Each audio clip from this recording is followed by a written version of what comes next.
같이 기도하겠습니다. 하나님 아버지 감사합니다. 오늘도 저희들이 거룩한 주일을 주셔서 온전히 하나님을 예배하며 말씀 안에서 성령 안에서 안식하게 하심을 감사합니다. 오후 예배로 모였습니다. 하나님 저희들에게 말씀하여 주옵소서. 저희들이 듣겠습니다. 순종하겠습니다. 풍성한 은혜로 함께하여 주옵소서. 예수님의 이름으로 기도드립니다. 아멘. 오늘 우리 하나님의 말씀은 마태복음 25장 1절에서 46절까지 말씀 우리 교도하도록 하겠습니다. 마태복음 25장 1절에서 마지막 절 46절까지입니다. 교도하겠습니다. 그때 천국은 마치 등을 들고 신랑을 맞으러 나간 열 처녀와 같다 하리니 미련한 자들은 등을 가지되 기름을 가지지 아니하고 신랑이 더디오므로 다 졸며 잘세.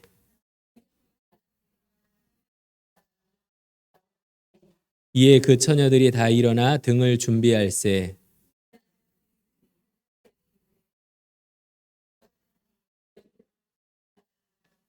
슬기 있는 자들이 대답하여 이르되 우리와 너희가 쓰기에 다 부족할까 하노니 차라리 파는 자들에게 가서 너희 쓸 것을 사라 하니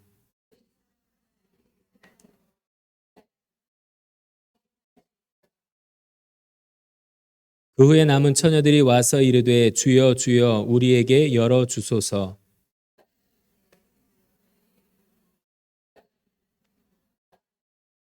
그런즉 깨어 있으라. 너희는 그날과 그때를 알지 못하느니라.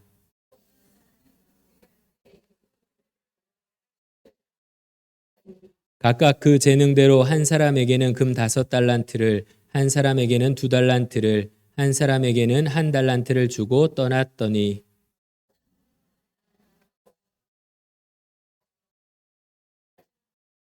두 달란트를 받은 자도 그같이 하여 또 2달란트를 남겼으되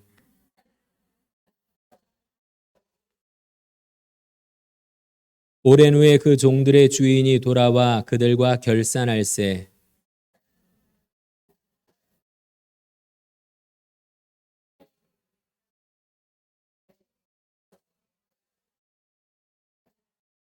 그 주인이 이르되 잘하였도다. 착하고 충성된 종아, 내가 적은 일에 충성하였음에 내가 많은 것을 내게 맡기리니 내 주인의 즐거움에 참여할지어다 하고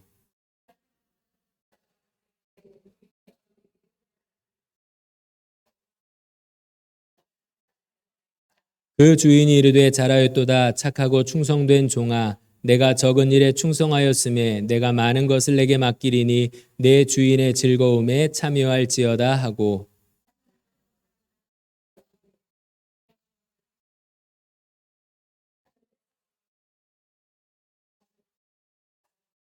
두려워하여 나가서 당신의 달란트를 땅에 감추어 두었었나이다. 보소서 당신의 것을 가지셨나이다.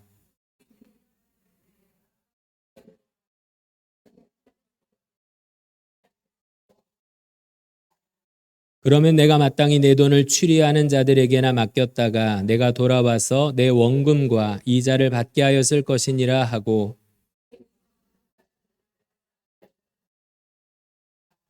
무릇 있는 자는 받아 풍족하게 되고 없는 자는 그 있는 것까지 빼앗기리라.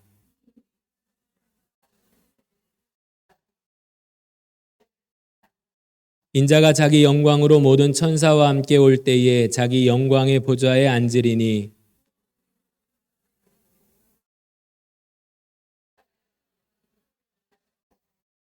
양은 그 오른편에 염소는 왼편에 두리라.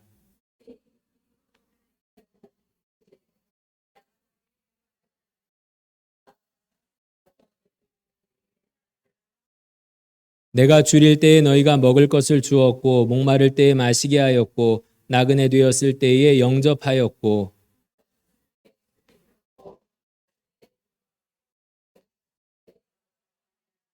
이에 의인들이 대답하여 이르되 주여 우리가 어느 때에 주께서 줄이신 것을 보고 음식을 대접하였으며 목마르신 것을 보고 마시게 하였나이까.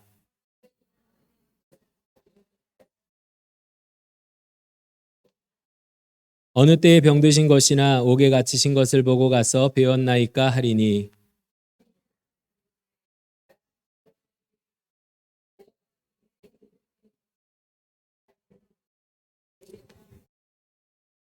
또 왼편에 있는 자들에게 이르시되 저주를 받은 자들아 나를 떠나 마귀와 그 사자들을 위하여 예비된 영원한 불에 들어가라.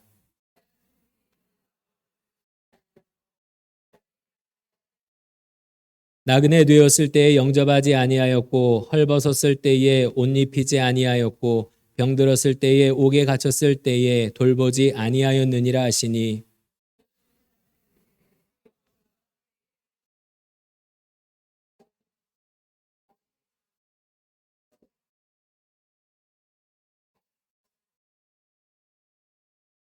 이에 임금이 대답하여 이르시되 내가 진실로 너희에게 이르노니 이 지극히 작은 자 하나에게 하지 아니한 것이 곧 내게 하지 아니한 것이니라 하시니니 그들은 영벌에 의인들은 영생에 들어가리라 하시니라.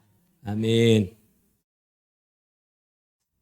25장 긴 말씀을 함께 읽었습니다. 제가 어렸을 때 예배에 참석해서 어린 나이에 깨달았던 사실이 하나가 있었는데 그게 뭐냐면 원로 목사님이나 담임 목사님은 본문을 짧게 정하더라고요. 그리고 설교를 길게 하십니다. 그런데 부목사님들이나 부교역자들 설교를 보면 본문이 길어요. 그런데 설교는 짧아요. 제가 오늘 본문을 길게 잡은 이유가 있습니다. 눈치가 빠르신 분은 금방 눈치를 채셨을 것입니다. 오늘 마태복음 25장은 마지막 하나님 앞에 섰을 때의 일들을 우리에게 보여주고 있고 그 앞에 있는 24장의 말씀을 보면 종말에 일어날 일에 대해서 마지막 날에 일어날 일에 대해서 제자들이 예수님께 묻습니다. 그리고 예수님이 그 마지막 때의 일들을 자세히 설명해 주시면서 24장 45절에 보면 이렇게 말씀하십니다. 충성되고 지혜 있는 종이 되어 주인에게 그 집 사람들을 맡아 때를 따라 양식을 나눠줄 자가 누구냐. 충성되고 지혜 있는 종에 대해서 말씀하고 있는 것을 볼 수가 있습니다. 다시 말하면 마지막 때에 하나님이 찾으시는 사람은 누굴까?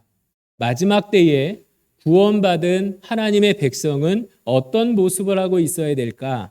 바로 45절 충성되고 지혜 있는 종이 되어야 한다는 거지요. 충성되고 지혜 있는 종이 되어질 때 바로 하나님께서 기뻐하시는 삶을 살아가고 있는데 그 모습이 바로 25장 세 가지의 비유를 통해서 충성되고 지혜 있는 종이 어떤 종인가에 대해서 우리에게 말씀해주고 있습니다. 25장은 우리가 잘 알고 있는 것처럼 세 가지 이야기가 나옵니다. 1절에서 13절까지는 열처녀의 비유고 14절에서 30절까지는 달란트의 비유입니다. 그리고 31절에서 마지막 절까지는 양과 염소로 마지막 때에 하나님께서 가르시는 심판하시는 모습을 우리에게 자세히 설명해 주고 있습니다. 하지만 공통점은 이 모든 것이 마지막 때의 일이라고 하는 거지요. 마지막 때의 일. 열처녀의 비유. 첫 번째 비유는 열처녀의 비유인데 여기에 보면 열처녀가 등장을 합니다. 그리고 우리는 이 말씀을 생각하면서 이런 생각을 합니다. 등을 가졌지만 기름을 가지지 않는 사람이 미련한 자요. 기름을 가지고 등을 준비한 사람은 슬기 있는 자들이다 라고 판단을 합니다. 그런데 중요한 것은 2절 말씀해 보시면 이렇게 말씀하십니다. 그 중에 5은 미련하고 5은 슬기 있는 자라. 놀랍게도 말씀을 기록하고 있을 때 이미 10처녀가 있는데 그 중에 5은 미련하다라고 말씀하고 있고 그 중에 5은 슬기 있는 자라고 먼저 말씀하고 있다라고 하는 사실입니다. 그리고 3절에 미련한 자들은 등을 가지되 기름을 가지지 아니하고 슬기 있는 자들은 그릇에 기름을 담아 등과 함께 가져갔더니라고 말씀해 주고 있습니다. 그때에는 불이 없었기 때문에 등잔을 켰겠고요. 그 등잔 불빛을 가지고 신랑의 얼굴을 확인했을 것입니다. 이 열처녀는 신부가 아닙니다. 이 열처녀는 신부가 아닙니다. 이 열처는 신랑을 신부에게로 이끌어가는 들러리에 불과합니다. 그럼에도 불구하고 이 열처녀에게 중요한 것을 말씀하고 있다라고 하는 거예요. 등을 가지고 기름을 가지지 않은 미련한 5 처녀가 그 가운데 있었고 그릇에 기름을 담아 등과 함께 가져간 슬기 있는 자들이 있었다라고 하는 거예요. 이스라엘에 간 적이 있습니다. 거기서 많은 관심을 가졌던 것은 그 당시에 소품들을 한번 찾아보는 것이었어요. 눈에 띄는 소품이 하나 있었습니다. 그것은 바로 고증을 통해서 그때 당시 등잔을 구할 수가 있었습니다. 장로님께 드렸는데 한번 등잔이 어땠는가 한번 보시기 바랍니다.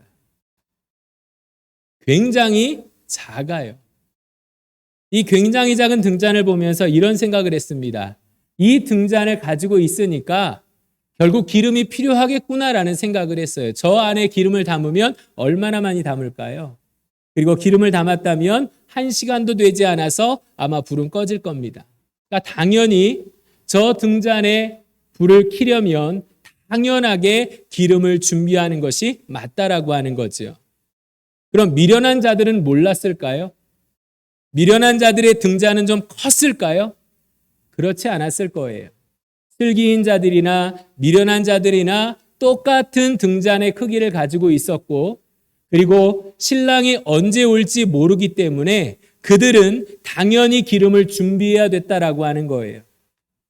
하지만 미련한 자들은 등만 가지고 기름을 준비하지 않았다라고 성경은 분명히 말씀하고 있고 슬기 있는 자는 그릇에 기름을 담아 등과 함께 가져갔다라고 말씀하고 있습니다.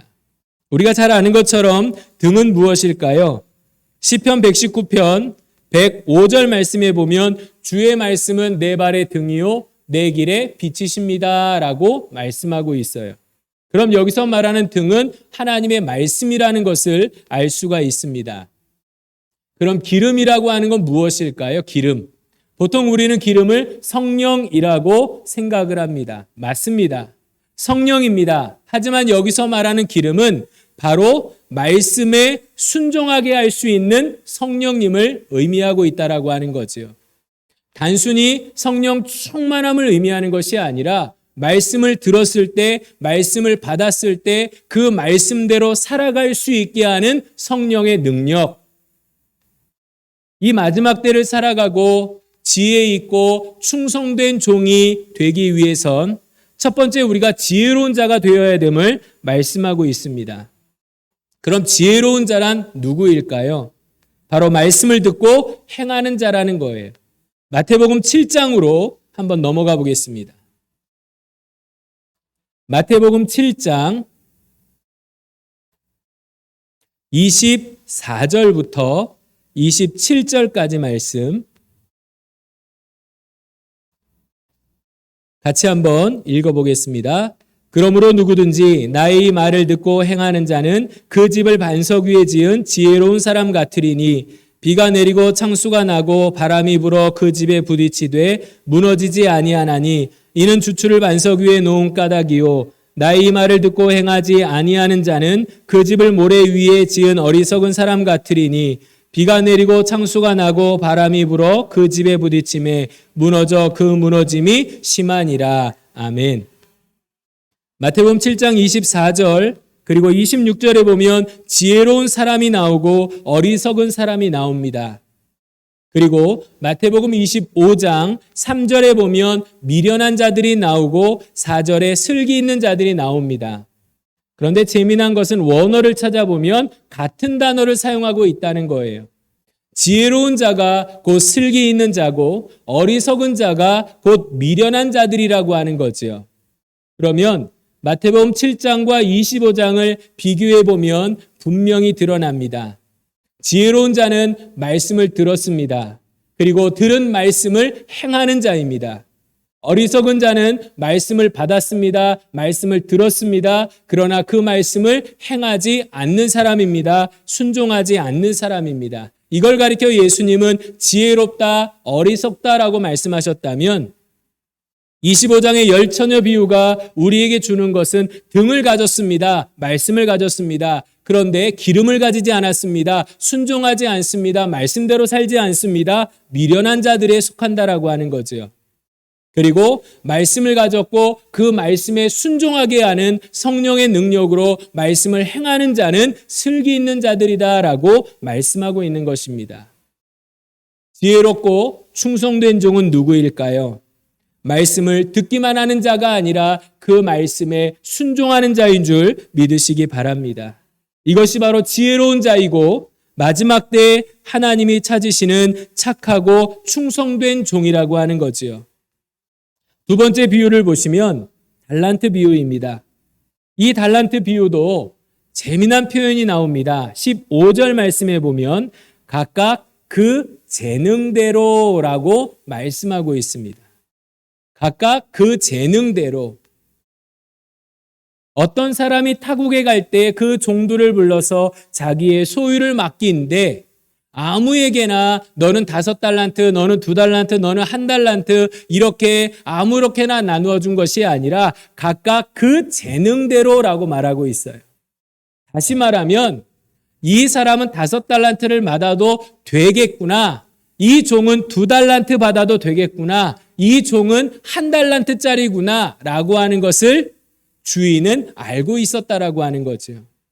마치 25장 2절에 이미 10처녀가 있었음에도 불구하고 그 10처녀가 나중에 행한 것을 보고 미련하다, 슬기롭다 나눈 것이 아니라 이미 미련한 자들 5이 있고 슬기로운 5이 있었다라고 전제하고 있듯이 15절에 보면 각각 그 재능대로 이미 재능을 알아보셨다라고 하는 겁니다. 그렇기 때문에 우리는 하나님이 우리에게 주신 그 은사에 대해서 이러쿵저러쿵 할 이유가 없다라고 하는 거죠. 왜냐하면 나보다 나를 더 잘 아시는 하나님이 알아서 주셨기 때문이라는 거지요. 우리에게 은사를 주신 것은 우리에게 맞춰서 주었다는 거예요. 하나님 왜 나에게 이거 안 주십니까? 왜 저 사람에게는 저런 은사가 있는데 나에게는 이런 은사가 없습니까? 라고 우리가 하나님 앞에 따지는 것이 아니라 나를 잘 아시는 하나님이 나에게 맞게 은사를 주셨구나. 그것을 받아들이는 것이 중요합니다. 16절 보니까 5달란트 받은 자와 2달란트 받은 자의 모습이 나옵니다. 달란트를 받자마자 성경은 이렇게 강조합니다. 바로 가서 그것으로 장사하였다. 바로 가서 그것으로 장사하였다. 바로 가서라고 하는 단어 속에서 이 말씀이 생각이 났습니다. 역대상 29장 17절 말씀. 즐겁게 그리고 기쁨으로 자원함으로. 우리가 하나님을 섬길 때에 어떻게 섬기는 것이 하나님이 기뻐하실까요? 우리가 즐겁게 하나님을 섬겨야 되고 자원함으로 하나님을 섬겨야 되고 기쁨으로 하나님을 섬겨야 될 줄로 믿습니다. 이것이 바로 5달란트와 2달란트 받은 자의 삶의 중심이었습니다. 어떻게 하면 내가 기쁨으로 주인을 섬길까? 어떻게 하면 내가 자원함으로 주인을 섬길까? 어떻게 하면 내가 즐거움으로 주인을 섬길까? 그러니까 달란트를 받자마자 그것으로 바로 가서 장사할 수 있었다라고 하는 거지요. 그런데 1달란트 받은 자를 보면 이렇게 말씀합니다. 가서 땅을 파고 그 주인의 돈을 감추어 두었다. 감추어 두었다. 왜 그랬을까요? 1달란트가 적어서 그랬을까요? 다른 사람은 5달란트를 주고 또 다른 사람은 2달란트, 최소한 2달란트를 줬는데 나는 주인이 나를 뭘로 생각하기에 나는 1달란트만 주는 것일까? 하지만 실제로 달란트를 오늘날로 금액으로 환산하면은요, 어마어마한 돈이라는 걸 알고 계십니까? 하루 일당을 10만 원으로 잡았을 때 1달란트는 6억 원이고 20만 원으로 잡았을 때에는 12억이나 되는 큰 돈입니다. 절대로 작은 금액이 아니에요. 그럼 이 1달란트를 주었을 때 이것은요, 적지 않다라고 하는 거지요. 정말 우리가 가볍게 생각할 수 없다라고 하는 거예요. 주인이 옵니다. 그리고 5달란트 받은 자가 주인에게 고백을 합니다. 주인님 5달란트를 주셨는데 제가 5달란트를 다시 남겼습니다. 합 10달란트를 드립니다. 그때 주인이 이렇게 이야기합니다. 잘하였다. 착하고 충성된 종아. 24장에 말씀하고 있는 것처럼 지혜롭고 충성된 종이 여기에 나옵니다. 21절 착하고 충성된 종아. 내가 적은 일에 충성하였음에 내가 많은 것을 내게 맡기리니 내 주인의 즐거움에 참여할지어다. 그리고 2달란트도 동일하게 5달란트 받은 사람과 동일한 칭찬을 받습니다. 그런데 24절을 보시면 1달란트 받은 자가 와서 이렇게 이야기합니다.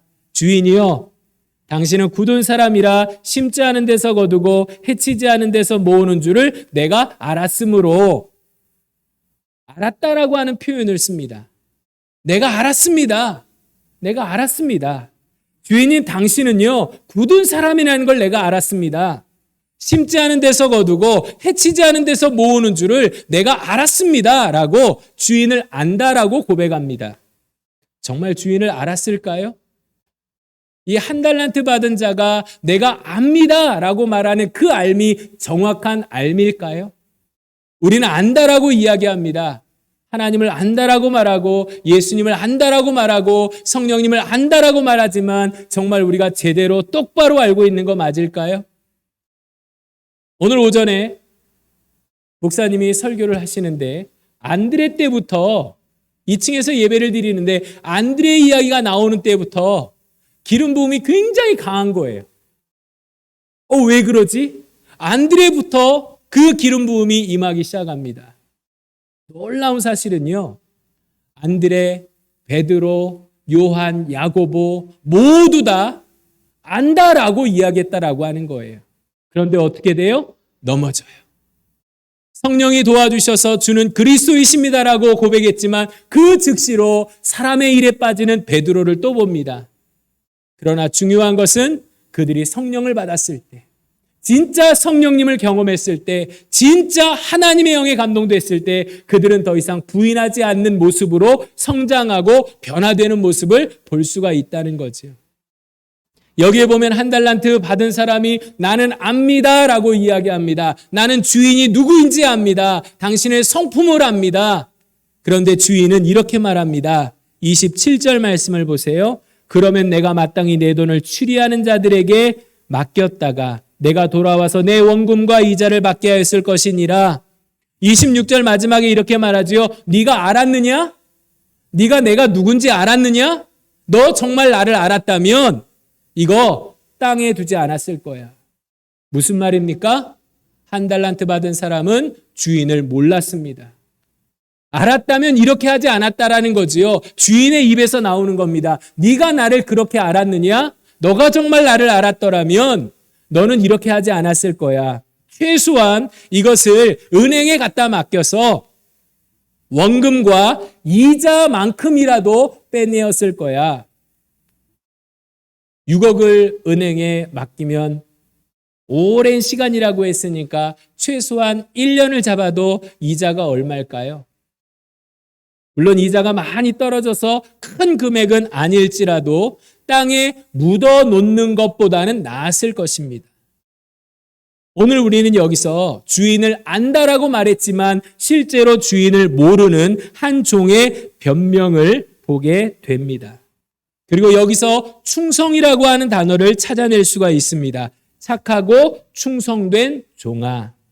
그리고 1달란트 받은 자를 향해서는 이렇게 말씀하지요. 악하고 게으른 종아. 다시 말하면 충성의 반대는 게으르다라고 하는 것을 알 수 있고 악하고 게으른 종은 30절에 무익한 종이라고 하는 것을 알 수가 있습니다. 충성이라고 하는 것이 무엇일까요? 우리가 잘 알고 있는 것처럼 충성은 가운데 중자에 마음 심자를 씁니다. 다시 말하면 마음 중심이라는 거지요. 충성이라고 하는 것은 마음이 변하지 않는 것을 말합니다. 충성이라고 하는 것은 초점이 흔들리지 않는 것을 말합니다. 충성이라고 하는 것은요, 내 마음대로 하는 것을 말하는 것이 아닙니다. 성경을 보면서 또 여기서 목사님의 말씀을 들으면서 왜 하나님이 아브라함을 부르셨을까? 왜 하나님이 모세를 부르셔서 사용했을까? 왜 하나님이 여호수아를 부르실까? 왜 하나님이 그 많던 사람 가운데 느헤미야를 찾아서 사용하실까? 그들의 특징이 다 나와 있습니다. 민수기 12장 7절 말씀에 보면 모세는 내 집에, 온 집에 충성되다라고 하나님이 직접 말씀하고 있고, 여호수아는 스스로 이렇게 말합니다. 내가 하나님께 충성하였다라고 고백합니다. 아브라함은 느헤미야 9장 8절 말씀에 보니까 충성스러웠다라고 이야기하고 있습니다. 물론 하나님 앞에 가장 충성스러웠던 분이 계십니다. 그분은 바로 예수님이십니다. 예수님이 하나님 앞에서 가장 충성스러운 분이셨고, 또 그분을 바라보며 그분을 따라가는 많은 제자들의 삶을 보면 모두 다 충성이라고 하는 것에 모아집니다. 시편 101편 6절 말씀에 보니까 하나님이 이렇게 말씀하십니다. 내 눈이 이 땅에 충성된 자를 살펴 나와 함께 살게 하리니. 하나님은 지금도 충성된 자를 찾으시는 줄 믿으시기 바랍니다. 마음이 변하지 않고 온전히 하나님 앞에 집중해서 하나님께 초점을 둔 충성된 사람을 하나님은 찾으십니다. 그 충성된 사람은요, 오늘 5달란트와 2달란트를 받은 자처럼 주인의 마음을 알아서 즐거움으로, 기쁨으로, 자원함으로 주인을 섬기는 자가 충성된 자라고 하는 것을 알 수가 있습니다. 마지막 양과 염소의 비유를 말씀하십니다. 예수님이 마지막 자기 영광으로 모든 천사와 함께 올 때에 예수님은 하나님이 주신 그 영광의 보좌에 앉으실 것입니다. 그리고 모든 민족을 그 앞에 모으고 각각 구분하신다라고 하는 것입니다. 우리가 구분되어지는 것이 아니라 예수님이 구분하신다라고 하는 거지요. 마치 목자가 양과 염소를 구분하는 것 같이 구분하신다라고 말합니다. 이스라엘에 갔을 때 한 거대한 양무리를 본 적이 있습니다. 그런데 목자가 여러 명이에요. 그리고 양이 얼마나 많은지 몰라요. 그래서 가이드 하시는 목사님에게 물었습니다. 목사님, 저렇게 양이 많은데 지금 저녁이 되니까 목자들이 여러 명이 나타났는데 저 목자들이 양을 어떻게 자기 양인지 찾습니까? 정말 궁금했어요. 양이 굉장히 많아요. 그리고 이제 저녁이 되니까 목자들이 자기 양을 데리러 막 옵니다. 어떻게 될까 궁금했어요. 가이드 하시는 목사님이 목사님 조금만 기다려보세요. 그러더라고요. 그리고 가만히 있었어요. 놀라운 일이 벌어집니다. 목자들이요, 가자 하고 소리를 냈어요. 물론 가자는 한국말로 안 했습니다. 아랍어로 가자라고 자기들만의 소리를 냈어요. 그리고 목자는요, 찾지도 않아요. 그리고 그냥 뒤돌아가지고 그냥 가요. 그랬더니요, 거대한 양무리가요, 뿔뿔이 흩어져요. 놀랍게도 양들은 주인의 음성, 목자의 음성을 듣고 따라가더라는 거예요. 너무 놀랐어요. 어떻게 저런 일이 있지? 저는요, 목자가 와가지고요, 때릴 줄 알았어요. 요놈아, 가자 이럴 줄 알았는데 아니더라고요. 그러면서 요한복음 10장의 말씀이 그대로 와닿았어요. 양은 목자의 음성을 듣는다. 양은 목자의 음성을 안다라고 하는 것에 말씀이 깨달아졌어요. 아, 저걸 말하는구나. 양은 기가 막히게 목자의 음성, 주인의 음성을 듣는구나. 그리고 그 길로 따라가는구나. 오늘 이 말씀은 우리가 너무나 잘 아는 말씀이지요. 그리고 예수님은 마지막 때 오른편과 왼편으로 나누실 것입니다. 그리고 양은 오른편에 두고 염소는 왼편에 둡니다. 그 조건이 무엇이냐면요, 35절부터 이렇게 나옵니다. 양의 편에 든 사람입니다.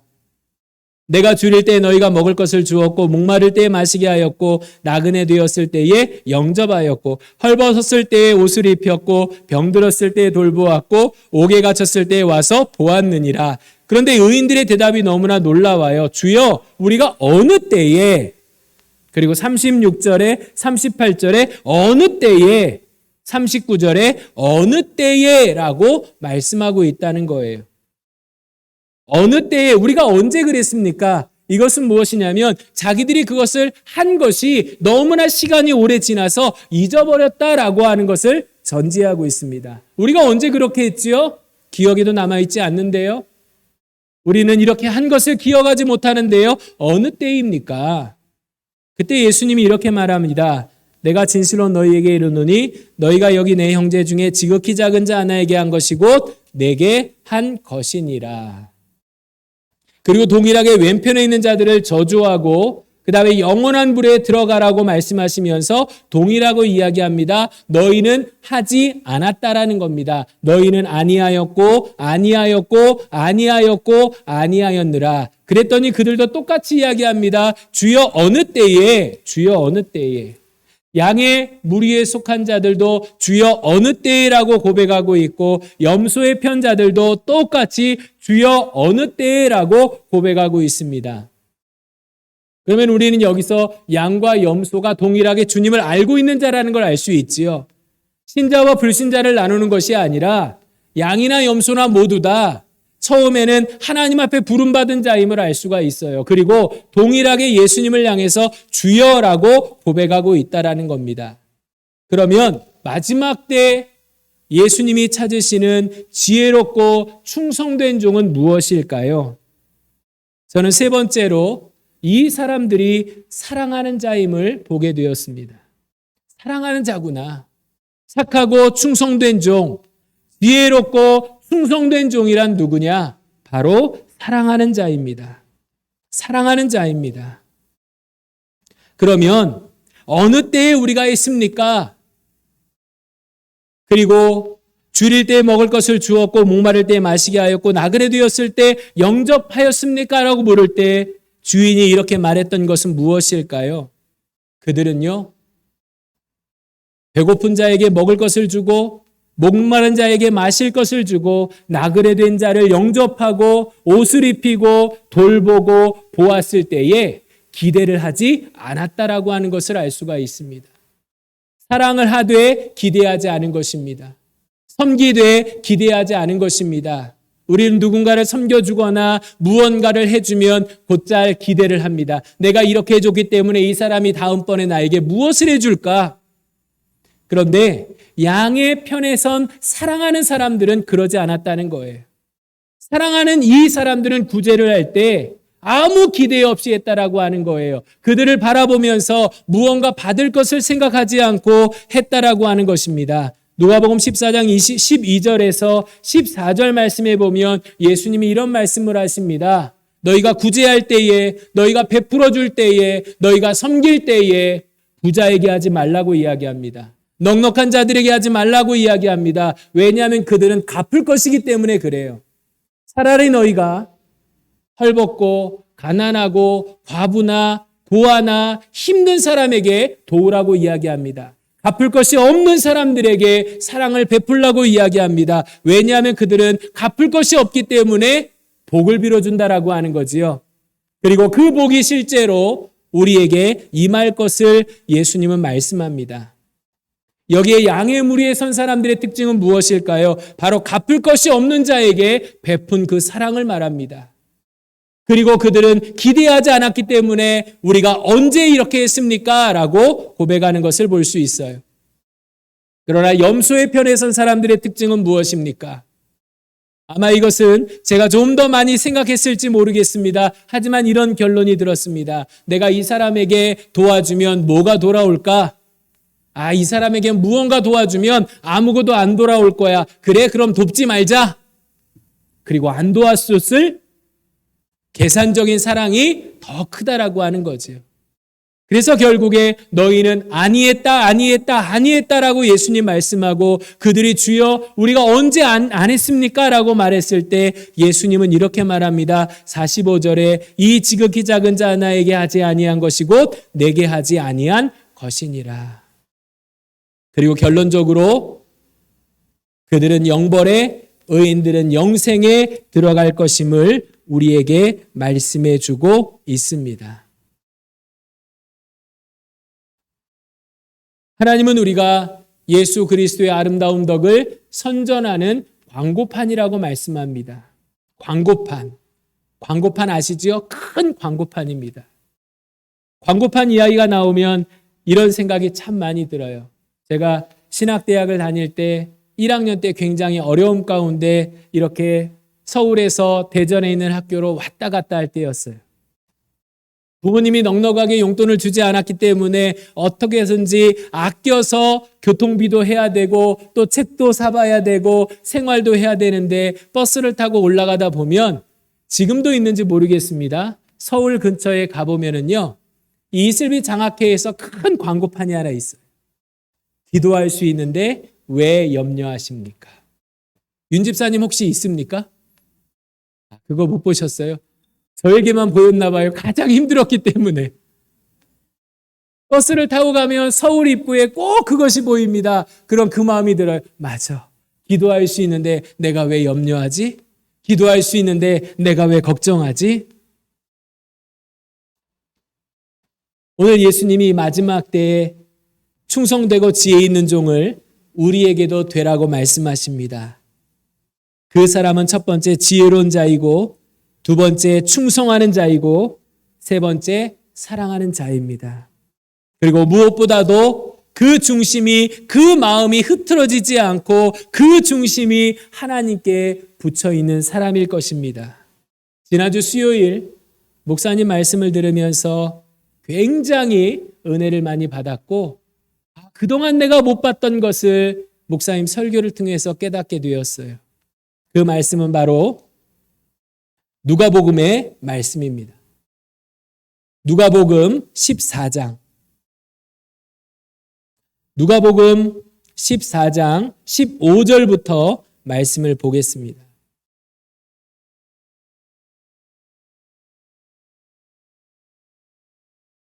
여기에는 큰 잔치 비유가 나옵니다.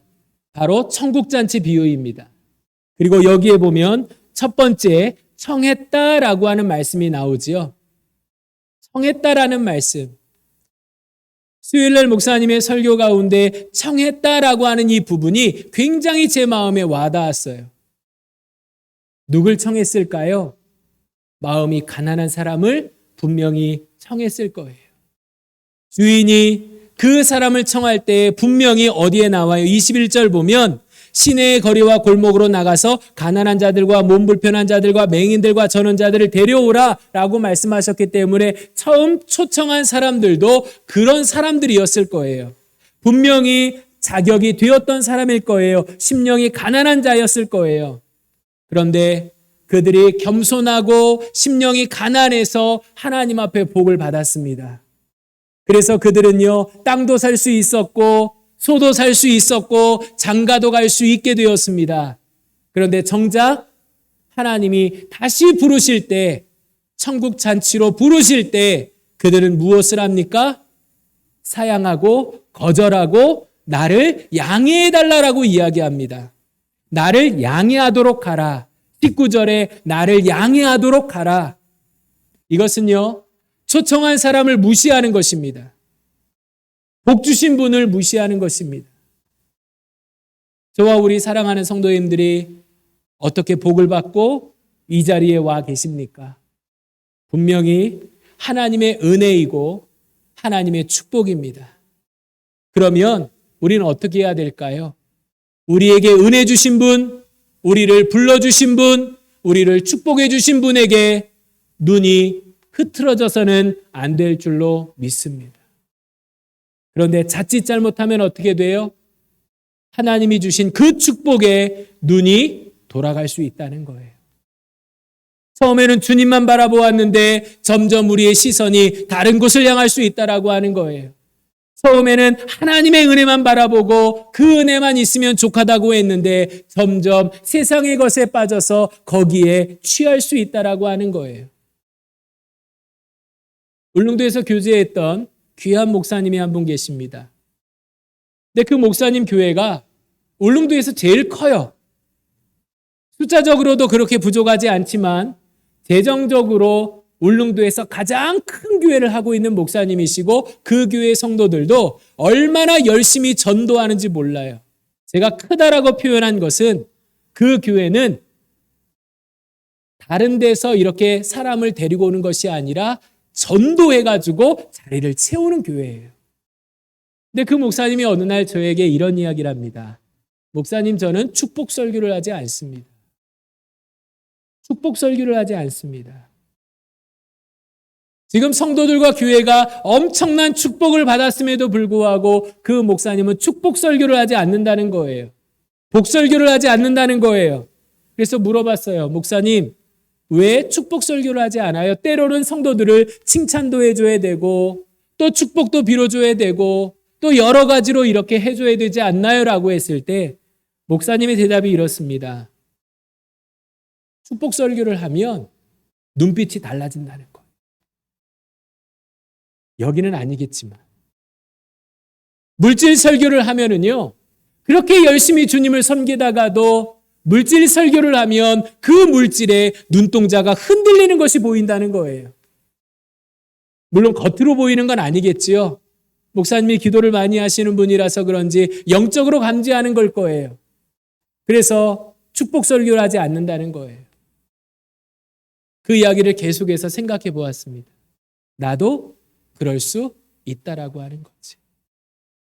하나님의 은혜라고 이야기하고 하나님의 축복이라고 이야기하지만 어느 순간 그것을 주신 분에게 초점을 두고 있는 것이 아니라 그 물질에 그리고 다른 것에 내가 관심을 가지고 거기에 초점을 두고 살진 않는가? 그랬을 때 어떻게 됩니까? 그들은 모두 다 잔치자리에서 그 잔치의 자리에 음식을, 잔치를 맛보지 못한다라고 하는 무서운 경고를 듣습니다. 수요일 날 목사님의 이 설교를 들으면서 말씀을 준비하는데 이 말씀이 떠올랐어요. 그러면 미련한 5처녀는 누구일까? 1달란트 받은 사람은 누구일까? 염소의 자리에 선 사람은 과연 누구일까? 나는 되지 않을까? 나는 되지 않을까? 나는 슬기로운 5처녀라고 이야기하고 있고 최소한 나는 2달란트 받은 자입니다라고 말할 수 있고 최소한 나는 염소가 아닌 양의 자리에 설 것입니다라고 우리는 말할 수 있겠지만 혹시 우리의 마음이 흔들리고 우리의 초점이 흔들리고 우리의 중심을 보시는 하나님 앞에서 우리가 하나님이 아닌 다른 것을 바라볼 때 과연 우리는 어떤 자리로 내려가게 될까 생각해 보았습니다. 이 말씀을 듣는 우리 사랑하는 성도님들, 마음이 변하지 않기를 예수님의 이름으로 축복합니다. 초점이 흔들리지 않기를 예수님의 이름으로 축복합니다. 주신 이도 여호와시요 거두어 가신 이도 여호와라고 말씀하고 있습니다. 복을 주시는 분도 하나님이시고 그 복을 거두어 가시고 우리에게 고난을 주시는 분도 하나님이십니다. 그러므로 우리가 그분께만 중심을 잡으면 모든 문제가 해결될 줄로 믿습니다. 마지막 결론으로 욥에 대한 말씀을 드리겠습니다. 전혀 생각하지 못했던 부분이었습니다. 욥이 의롭고 온전하고 하나님을 경외해서 악에서 떠난 자였다. 그래서 엄청난 복을 받았습니다. 그런데 어느 날 사탄이 욥을 시험합니다. 하나님께 허락을 받아서 시험합니다. 그리고 자녀가 다 죽고 모든 재산이 다 빼앗기고 아내조차도 떠나가 버리고 욥의 몸에는 엄청난 질병으로 고생하는 몸이 됩니다. 그리고 그 과정 속에서 욥은 마지막에 이렇게 고백하지요. 내가 지금까지 듣기만 하였는데 이제는 주님을 내 눈으로 보았습니다. 그리고 나서 그의 모든 것이 회복되었더라. 그리고 잘 먹고 잘 살았더라. 저는 지금까지 그렇게 설교를 했어요. 그런데 목사님이 이런 설교를 하셨어요. 그 이후 어떻게 되었을까? 그 이후 어떻게 되었을까? 그 이후에 욥은 140년을 더 삽니다. 그럼 그 140년의 삶이 어땠을까요? 흔들리지 않았다는 것에 저는 은혜를 받았어요. 아, 맞다. 욥은 절대로 흔들리지 않았을 거야. 그 고난을 통과한 욥, 절대로 140년, 그 전에 100년의 삶을 살았다면 이제 나머지 140년 더 긴 생활이었지만 욥은 절대로 흔들리지 않았을 것이다. 더 하나님을 경외하고 악에서 떠났고 온전했고 정직했을 것이다. 하나님은 우리가 이렇게 되기를 원하십니다. 복을 주시는 분도 하나님이시고 고난을 주시는 분도 하나님이시지만 그 고난 가운데 그것을 이겨냈을 때 저와 우리 사랑하는 성도들이 마지막에 착하고 충성된 종, 지혜롭고 충성된 종이 되어서 주님 앞에 섰을 때 부끄럽지 않는 저와 우리 사랑하는 성도들이 다 되시기를 예수님의 이름으로 축복합니다. 기도하겠습니다.